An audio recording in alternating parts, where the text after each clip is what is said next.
Shikamaru Nara could see 200 moves ahead, so he just refused to play. Everyone called him lazy. They thought he was a genius who just didn't care, but they had him completely backwards. We're used to geniuses who want to be the best.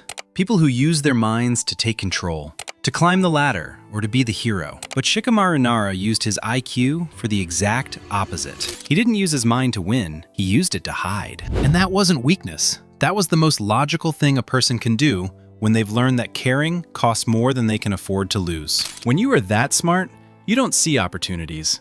You see liabilities. You realize that if you try your hardest, you can still fail. If you love someone, they can be taken away. Caring is dangerous. So he built a hiding place inside his own head. He stayed above the board. He analyzed everything from a safe distance. Because game pieces don't bleed, and you don't have to mourn them when they're taken off the board. But his armor had a flaw built into it, a rule of the game called the drop that he kept ignoring. We'll get to that in a bit. Because first, he had to watch his perfect logic almost cost him everything. After his first mission as a leader fails, Shikamaru is done. His friends are in surgery, and he's decided to quit. Only one thing's clear. I'm just not cut out to be a shinobi. If he isn't a ninja, he doesn't have to be responsible. If he doesn't lead, nobody gets hurt. Yeah. This is the Overthinker's ultimate trap. The belief that if we just stop trying, we can stop feeling. He wants to retreat into the shadows where it's safe. Maybe you know this fortress. It's the habit of preparing for a life you're too afraid to actually start. It's the way you research a hobby for 6 months instead of just buying the tools and being bad at it. It's the way you script every possible bad conversation in your head before you even say hello. You think you're being smart. You think you're being tactical, but you aren't. You're just building a world where you're never wrong, but you're also completely alone. And that is exactly the trap Shikamaru fell into. As he sat in that hospital, ready to quit being a ninja just to keep himself safe, his father refused to let him hide. He tells him that running away doesn't stop the pain, it just makes you a coward. A girl disrespects you like that and you just walk away? And what are you? Not a man, that's for sure.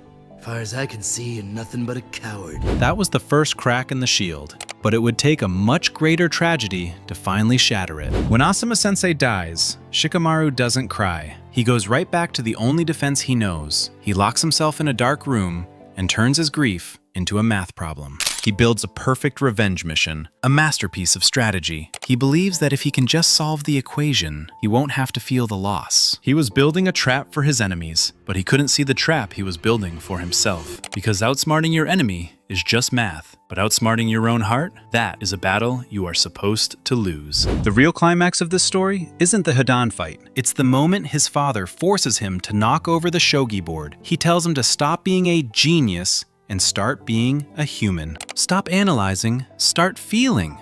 And in that breakdown, the rule he kept ignoring finally catches up to him. He had been treating life like chess, where once a piece is taken, it's just gone. A subtraction problem. But he was playing shogi, and there's a rule most people don't know. It's called the drop. Captured pieces are never truly removed from the game. They come back in a new form on your side. Think about what that means for a second. Every piece you lost, every person, every version of yourself, everything you buried because holding it hurt too much. In shogi, none of that disappears. It waits, and when you're finally ready to pick it up, it plays for you now, not against you. When Shikamaru finally lets himself fall apart, he realizes Asuma isn't gone. His teachings, his will, his lighter, they were dropped right back into the game. Grief isn't a piece you calculate away. It's a piece you pick up and carry for the rest of your life. There is a specific kind of exhaustion that only overthinkers know. It's not the exhaustion of doing too much. It's the exhaustion of feeling everything, but letting none of it land. You dissect the breakup looking for the logical reason it failed. You replay the argument until you find the exact moment it went wrong. You analyze your anxiety instead of sitting with it, because you think if you understand it,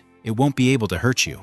That's not intelligence, that's a hiding place. The smartest people are often the last ones to heal, not because they're stronger, but because they built better walls. And the cruelest part? The walls work. That's why they stay. Shikamaru had to knock the board over before he could move forward. Maybe you need to do it too.